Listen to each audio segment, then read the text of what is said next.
ng people power na pinalayas natin ng diktadura ng tatay ni Mang. Umiikot ang kasaysayan, muling umiinok ang daloy ng panawagan ng mamamayang Pilipino. Pakinggan natin ang ating tagapagbuo ng kampilan ng mamamayan, Sword of the People, Congressman Jing Paras.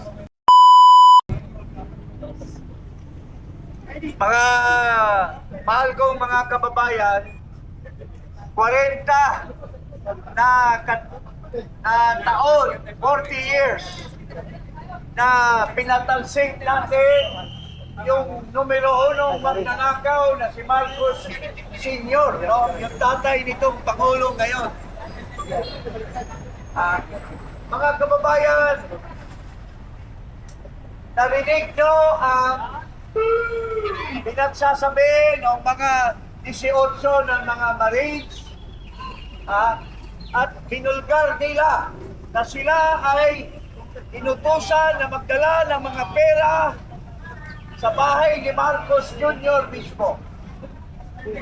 Sa Force Park, milyon-milyon ang pera na binigay sa mga opisyales, sa mga congressman, senador, tumanggap ng pera na pinaghirapan ng ating mga kababayan. So, kailangan mapagpasid na tayo, magkaisa po tayo para mapagdala natin sa husgado at makulong ang mga magnanakaw sa pera ng bayan, sa pera ng ating mga mamamayan na naghihirap, nagbabayad ng buwis araw-araw. Mga kababayan, andito kami ngayon, nagselebrar ng 40th EDSA People Power. So, ilagay natin sa puso at diwa natin na hindi pa rin libre ang ating mga kababayan sa karahasan, sa mga suppression at mga panghaharas ng gobyerno sa atin. Maraming pinapahilan ng kaso, nagsasalita lang sa kanilang hinaing sa ating kabulaslugan ng ating gobyerno. So, ngayon ang panahon, ibalik natin ang diwa ng EDSA Power Revolution. Magkaisa po tayo. Inikayat ko lahat ng ating mga kababayan. Mayroong hinihiling kami sa ating Pangulo base sa ating saligang batas. Nakita niyo ba ang Pangulo ng ating bayan, si Marcos? Halos payat na payat na. Payat na payat na si Marcos. Hindi pa rin niya sinasabi sa ating mga kababayan base sa Section 12, Article 7 na kung malubha ang kalagayan, ang health ng ating Pangulo ay kailangan sabihin niya sa taong bayan kung may kakayahan pa siyang mamuno sa ating bansa. Base po yan sa saligang batas. Wala po tayong nilalabag. Pero hanggang ngayon, hindi pa niya sinasabi kung anong kalagayan. Baka mabigla na lang tayo at magkagulo ang ating bansa kung hindi niya dinidisclose yung kalagayan po niya base sa ating saligang batas. So, yun lang po. Ibibigay ko po kay Ka-Eric para... So, ito si Oliver. Magsalita. Salita ka, Oliver. Tama po ang sabi ni Jing Paras. Hindi po natin alam kung ano ang kalagayan ng ating Pangulong mga... Dahil hindi po nila sinasabi kung ano ang tunay na karamdaman. Ganon din po ang nangyari sa kanyang ama na hindi rin po sinabi ang totoong kalagayan o totoong sakit ni Pangulong Marcos Sr. nung panahon po nila. Kaya nga po sinasabi natin, the history will be repeated. Ibig sabihin po, nangyayari po ang nangyari na ginawa ng tatay niya at ginawa po ng kanyang anak.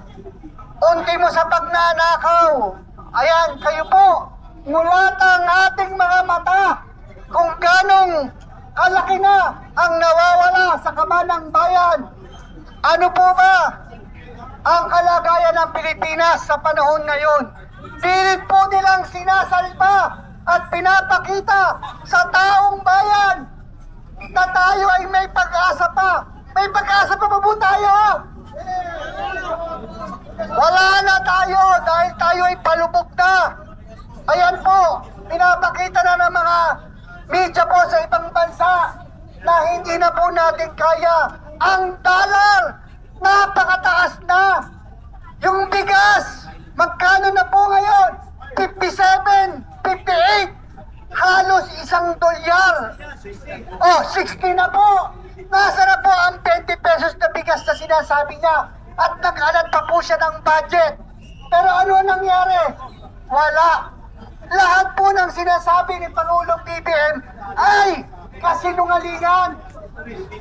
Pero lahat po tayo nagsasabi ng katotohanan. Lahat po tayo ay binabaliwala at binabaliktad. Kahapon nagsalita po ang 18 Marines na nagsasabi po kung ganong karami at ganong kalaki at ganong karaming mga bagahe na dinadala niya sa iba't ibang lugar, especially kay Pangulong BBM. Ilang bilyon po yun. So, lumalabas po talaga trilyon ang nawawala sa mamamayang Pilipino. Ngayon, nasa na po si Juan de la Cruz na gustong makapag-aral ng libre ang kanyang anak. Libreng pag-aaral, libreng hospital, libreng panganganak. Kayang-kaya ng gobyerno kung gugustuhin. Samantalang sila, habang tayo'y pinabaha, ang buong Metro Manila, NCR, sila naman po, pinabaha ng yaman. Biliwito, biliron, nasa na po yung mga pera na sinasabi po nilang pinagbenta ng mga sports car. Ba't hindi po natin ibigay yan, ipagpatayo ng ospital at itulong sa mamamayang Pilipino? Sa mga may cancer patient, pumipila. Alam niyo po ba yun, kung may mga kamag-anak po tayo, di ba? Grabe po sila pumila. Kapag kahaba-haba, tapos ano nangyayari po? Lumapit ka kay congressman, lumapit ka kay mayor. Kaya ayan po, pagpapatunay na 40 years in the making na hanggang sa ngayon, patuloy tayong niloloko. Niloko na tayo ng tatay, niloko pa rin tayo ng anak. Ayan po ang magpapatunay na 40 years tayong niloloko ng mga Marcos. Marcos, bangag! Marcos, resign! Marcos, manloloko! Yan. Okay. Hawak ka muna ba doon? Bilisan ito. Mga kababayan, binigyan po tayo ng 15 minutes ng ating mga kapulisan. Kaya sabay-sabay po nating itaas ang ating kamao. Kaliwa man o kanan, pwede na. Wala namang kulang ito, sabay-sabay yung sundan. Ang panawagan ni Ka Eric na Marcos resign, palayasin, ikulong sa selda 13. Okay, sample. Taas kamao, everybody. Marcos resign, palayasin, ikulong sa selda 13. Parang hindi maramdaman daw. Dapat nandun yung galit. Nandun yung paninindigan. Okay, sabay-sabay tayo bago ang ating huling tagapagsalita mula sa Riders Group at former youth leader sa Quezon City, Mandaluyong. Tama, Mandaluyong. Okay. Sabay-sabay ha. Marcos resign, palayasin, ikulong sa selda 13. Marcos resign, palayasin, ikulong sa selda 13. Bago po ang ating pag-awit ng bayan ko ay ang isang youth leader dati dito sa area ng Mandaluyong at naging leader ngayon ng mga Riders Group in support of good governance. Ika na brother, magpakilala. Okay. Magandang tanghali po sa ating lahat, mga mahal kong kapwa Pilipino, kung ano pa man po, Muslim, Christian. Kami po nandito po sa kinatawan po ng riders, ng Duterte Riders supporters, ng DRT po, Duterte Riders Team, DGRT po, Duterte Riders Group, Philippines. Kami po ay nakikisa po akin pong panawagan, bakit gano'n naman po, mainstream media, GMA7, ABS-CBN, TV5. Alam naman po natin yesterday naglabasan po ang mga Marines dyan po sa Club Pilipino San Juan. Pero ang inantay po namin last night, wala man lang po kayong balita tungkol sa kung ano po ang nararapat na malaman ng buong mundo at ng buong sambayan ng Pilipino. So yun lang po. Sana po anyway, mabuti, maraming salamat po. At narito po ang napakarami natin mga vloggers at sila po ay mulat na sa katotohanan at nakikita po nila kung ano po yung mga totoong kaganapan. At siguro po sana po magising na po tayo lahat. Yung mga wala pong kulay ito, dilawan, piglawan, or whatever. Tignan po natin kung sino po yung karapat-dapat. Kasi iba na po ang kalagayan ng ating PBBM. So, dapat po alam naman po natin, sundin po natin ang batas kung ano po ang karapat-dapat, dapat nalalaman po natin ang kanyang tunay na kalusugan. Kasi, kung mapapansin nyo po, sisingit ko lang din po, sayang, wala po rin si Consial Ronnie Rodriguez. Kaya po nagmamadali ang ating Senate President Tito Soto na ma-impeach ang ating puting BP Sara. Dahil nga naman pag nawala ang presidente, papayag ba kayo siya ang uubong Pangulo? Hindi po ba? Yun lang po yung logic to eh. So muli po, nakikisa po ang buong Riders team, Duterte po. Maraming salamat po. Maraming salamat, brother. Everybody, please come forward. At sabayan niyo po si Kay Eric sa ating Pangulo.